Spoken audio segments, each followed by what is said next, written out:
Coach Corey Wayne, and this is my video coaching newsletter. And the topic of this newsletter is going to be Test Drive Her Before You Buy. Got an email here from a viewer. He says, "Hey Coach, I'm starting to understand the techniques that you teach, and I've managed to read your book once, and I've had a few phone coaching sessions with you. And I listen to your YouTube videos very often." He says, "But I have the following question. How do you purge out all of the nutters, avoid girls that are deceitful, repetitive liars, the drama queens, the cheaters early on before you fall for one? I was wondering if you've ever categorized girls' personalities like you did in your book for assessing a girl's attraction level."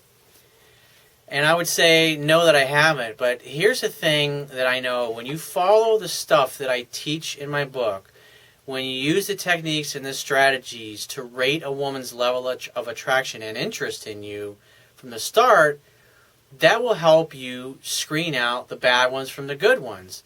Now, women that don't react too well when you just basically call them once a week, they get impatient and they get mad because you haven't called them in 3 or 4 days, or like say you took them out on a Wednesday and you're calling them the following Monday. Obviously, they're getting irritated and pissed off because they like you and they're feeling insecure about themselves. It's needy behavior. And so when you see little things like that, you got to pay attention to those types of things. You can't just ignore them and dismiss them. And I see this all the time. Repetition's the mother of skill. You've simply got to date enough different women and interact with enough different women using the skills and techniques that I talk about. That's why I say in my book, you got to read it 10 to 15 times. Because each time you go through my book, or you watch a video for that matter, or any kind of learning material, the average human being is only going to gain about 10 to 12%. You're going to remember about 10 or 12% of what you read. And so you think about it, you read a book like mine, it's over 200 and some pages long, you're only gaining about 10, 12%, so you basically, it's like reading 20 to 30 pages and learning about 20 to 30 pages of the material. Well, there's a lot of other things in there that if you don't know, you can make colossal blunders that ruin attraction with a woman. And so part of, to answer your question, how to screen these women out is you got to use the strategies that I teach and not just cherry pick things here and there, but you got to actually know the material and you got to apply the material. Because if you don't know the material very well because you've only read it once and you kind of watch videos here and there, you're going to be making a lot of mistakes, and you're going to be going on dates with a lot of women that you shouldn't be going out with because you should have screened them out properly. And so by applying the stuff that I teach, it literally brings out the worst and the worst, and it brings out the best and the best. And so if you're dating a woman who's got a healthy self-esteem, she's got her shit together, she's not going to flip out when she hasn't heard from you in 2 or 3 days. She's going to be totally cool and happy that you called.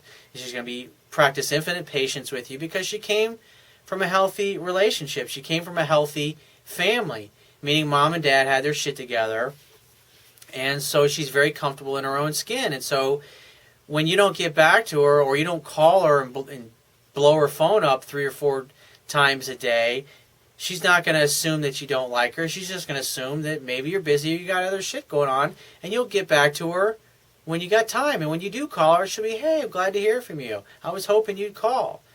Women with a great attitude will say things like that. Women with a shitty attitude, they'll be crabby or a little bitchy, or they'll be a little snotty on the phone.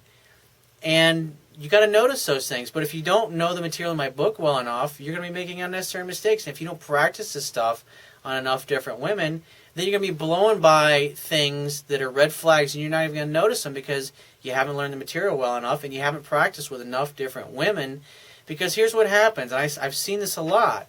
Now, I got a client of mine who I coach on a weekly basis now, and I've been coaching this client for about 7 years now. He was one of my very first clients when I got out of real estate and started doing full-time life coaching.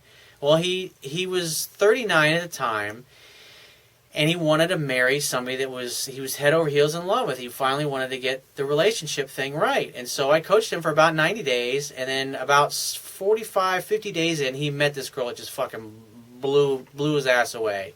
Just totally gorgeous, exactly what he was looking for. I mean, he had made this whole list. He did the exercise, how to attract the perfect woman, and he got exactly the type of girl that he was looking for. Now, here's the thing. After about 90 days of me coaching him and dating her, he's like, "Hey, thanks a lot, Corey." And I was like, "Man, I really highly recommend you continue on with the coaching just like once a month, dude." And He's like, nah, I'll be great. And so like a year and a half goes by.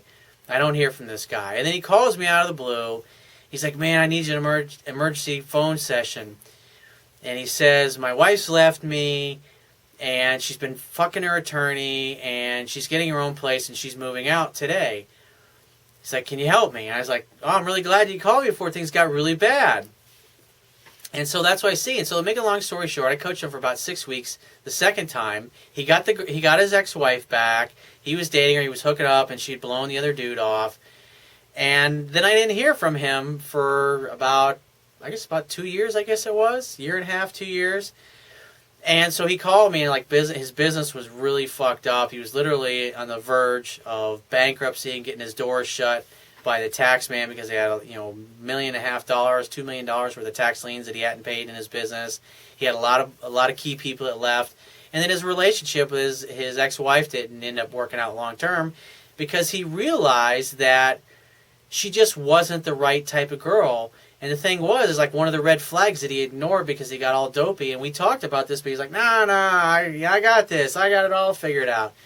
Was that she was young. She was only 23, but she had been married once before. And guess what the reason was that her first marriage ended? Yeah, she cheated on her first husband. Well, he called me the second time was because he wanted to get her back. Why? Because she was sleeping with her attorney. She was cheating on him. So it was like big shock. If she does it to him, she'll do it to you. And I was like, you're deluding yourself if you think that a woman will cheat on you with the guy that she's with, that she won't turn around and do the same fucking thing to you if you get busy, you get placed, you get caught up in your career, your business, whatever it happens to be, and you stop putting your best foot forward. It's like, you got to pay attention to those things. And so his mistake was he didn't remain objective, plus he didn't date the girl long term. Because you can be head over heels in love, but you should date a woman for 2 or 3 years. That way all the infatuation is worn off. All of the masks have fallen away. You know what she's like. She knows what you're like. And you know each other. And if you're still crazy about each other and you still can't stand to be apart from one another, then yeah, by all means, you should get married. But like in this particular example, this client of mine, he didn't date her long enough. He didn't listen to me. He thought he knew better. And he went off and he made a mistake. And divorces are very costly. I had one guy recently, I think it was like $29,000 in divorce fees. I mean, that's a shitload of fucking money, dude. It's like you look at these celebrities or guys that have money, it's like as soon as they get, the ink's not even dry on one divorce, and they can't wait to get another ring on a finger of another girl. And it's like, take your time. It's like, what's the fucking rush? If you're going to spend 40, 50, 60, 100 years, I mean, however long we end up living, I mean, what's wrong with taking 2 or 3 years to date each other in court before you go and get married? Because that's typically what happens. Most relationships end 2 to 3 years out. I mean, you look at a guy like George Clooney or Leonardo DiCaprio. Alpha males in their field, they're just crushing it career-wise. And they're always dating the hottest, most amazing women, and they last about 2 to 3 years. And those relationships end, they're on to somebody else. Obviously, the relationship ends. They're not stupid like a lot of the rest of the actors are in Hollywood, where they're getting one marriage after another. They realize that some relationships just run their course. And so, I mean, you look at a guy like Warren Beatty. He was the same way. It wasn't until I think he was in his 50s, late 50s, early 60s, so he was like a playboy for like 40 fucking years. And he did not get married, and nobody ever thought he'd get married. But he settled down with his wife, Annette Bening, and they've been together, I don't know, 15, 18 years, however long it's been now. Because he had a long run. He finally met somebody that he wanted to be with. Like the great actor Cary Grant. It wasn't until 4 or 5 years before his death that he finally met somebody where he was at the place where he was comfortable enough in his own skin to where he did what he needed to do to have and maintain a great, healthy relationship. At the point, it was interesting. He said, it was the first time in my life I ever felt comfortable in my own skin in a relationship. And this was like in his 70s. And so, like I said, I see this a lot. A lot of people, they rush through things, and they don't take their time, or they get married because it's what everybody else is telling them to do. And that's why I say date 2 or 3 years before you go and get married.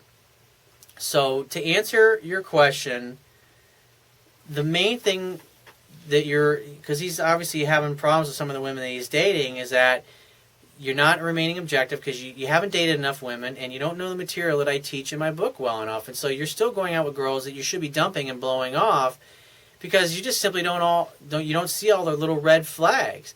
And when you get burned enough like you have and like you've mentioned here in your email, those are the types of things that cause you to go, you know what? Maybe the strategy that I'm employing is not the best strategy and I should change my approach. I mean, think about it. The definition of insanity is doing the same thing over and over again and expecting a different result. Something to think about.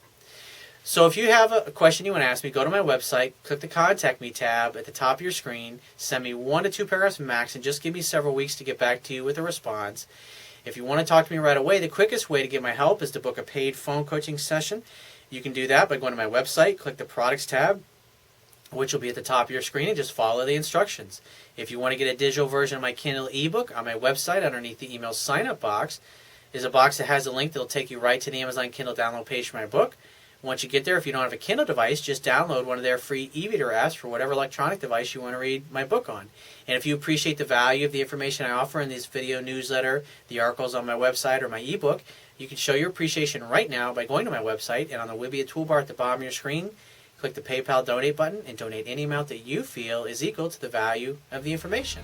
And I will talk to you soon.